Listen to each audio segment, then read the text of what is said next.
is a once-in-a-lifetime opportunity. Let's get it right, okay?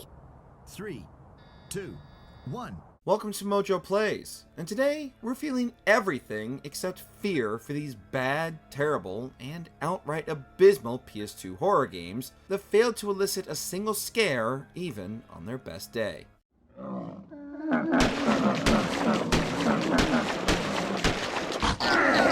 Before we continue, be sure to subscribe to our channel and ring the bell to get notified about our latest videos. Cold Fear. How come Hanson gets all the fun? Because he's prettier than you are, DeSantos. Now cut the chatter. This place is creeping me out. Sometimes a game begins with all the right ideas and intentions, but is let down by its execution. And that's exactly what happened with Cold Fear. Released mere months after the juggernaut that was Resident Evil 4, Cold Fear also had an over-the-shoulder camera perspective and attempted to balance action and horror, just a lot less successfully. Instead of an infected village, players explore a ship left adrift in the middle of the Bering Strait and need to constantly deal with the unpredictable waves and motion of the ship, alongside the numerous experiments set loose on board. So far so good, right? Well, no, not really. Playing into B-movie horror tropes, the dialogue is as bad as its delivery, important lore is buried in ridiculously long and missable documents, and the horror aspect of the game is almost non-existent. The only thing scarier than the ocean is surviving this game. It's all right. I'll take care of this. Papa, I'm sorry. Goodbye, Papa. Ghost Vibration. All I wanted was the ghost hunting equipment. I don't remember asking you to come along. When Sonic Team isn't struggling to make Sonic work in 3D, they have attempted to dip their toes into the horror genre, and the results aren't even mixed, it's just bad all around. Taking inspiration from Luigi's Mansion and Ghostbusters, players must navigate a haunted mansion and suck up any spirits they cross paths with. However, whereas Luigi is free to explore his mansion, Ghost Vibration is entirely on rails, and players can only move forward until they encounter a ghost and then must clumsily fumble around the room attempting to capture them. The environments are well designed and some of the ghosts are genuinely creepy, but the on-rails gameplay when the environments are begging to be explored is just bizarre. However, without question, the scariest thing about this game is the facial animations. Just what is that? Why does he keep making that face for the whole game? Does this mark mean that I have given up hope? And that someone is trying to take over my body? Curse, the Eye of Isis.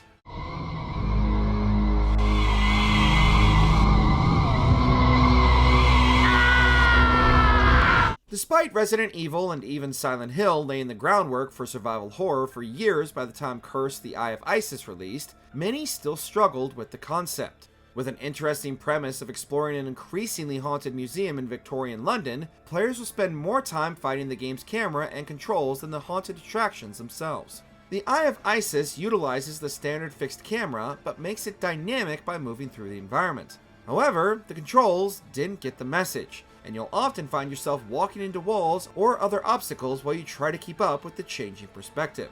This is really the main thing holding the game back from even achieving cult following status, as the story, graphics, environments, and enemies are all well designed and interesting. It's just a shame that the game's greatest horror is its own unwieldy camera and controls. I'm sorry we were unable to help, but there was no way we could get close. You are brave, young Master Dane, no doubt about that. Michigan Report from Hell. Calm down, Pamela. Calm down? How do you expect me to calm down? It's gonna be all right. Hey, what's the matter with you? Are you just going to stand there filming? Turn that camera off. Suda51 is one of the industry's most eccentric game developers, and that's putting it mildly. With games such as Shadows of the Damned, Lollipop Chainsaw, and the No More Heroes series to his name, the guy has a reputation for off-the-wall bizarre game concepts. However, even with that caveat in mind, Michigan Report from Hell is so bizarre that even simply attempting to describe the game is enough to drive someone mad. The characters themselves are so weird and incapable of surviving on their own that even babies would get annoyed with their ineptitude. The gameplay loop revolves around the player, as a news cameraman, leading reporters through different environments and pointing out things for the reporters to investigate. There are monsters you can fight by pointing in their general direction and hoping the reporters take them out, but even as a babysitting simulator, this game is painfully unfun and more frustrating than anything resembling horror. Let's just stop with the reports. I mean, what's the point anymore? Lifeline. Is the comm link still live? Operator, can you say something? Lifeline's problems can be boiled down to 2 words: voice commands. The PS2 allowed developers to get more experimental than ever before, but the technology wasn't always able to match the developers' ambitions. While novel in concept, the execution of guiding an AI using only voice commands leaves quite a lot lost in translation. Rio only responds to perfectly enunciated words and will ignore anything she doesn't understand, even if it leads to her death. And with over 500 possible voice prompts, the player will spend just as much time with their head buried in the word guidebook as attempting to guide Rio through the environment.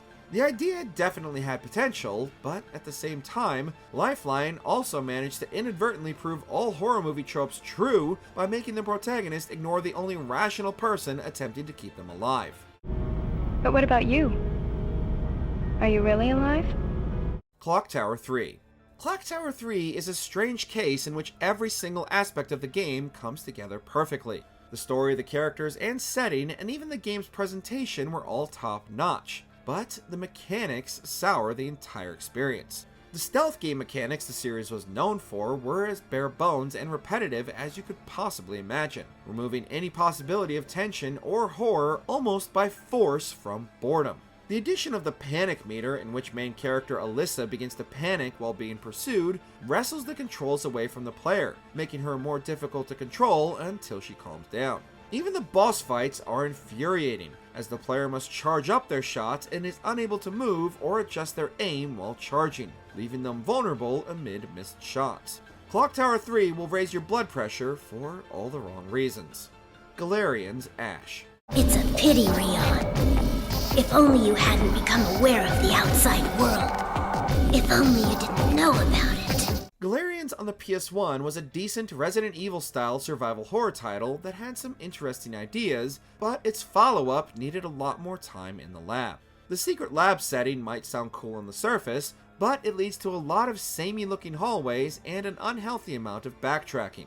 The idea of using a myriad of injectable cocktails to unlock your psychic powers is a novel one, but when combat is this underwhelming, it's nothing more than an interesting blurb on the back of the game box. The story remains the game's only redeeming quality, but is wholly designed around players having completed the first game.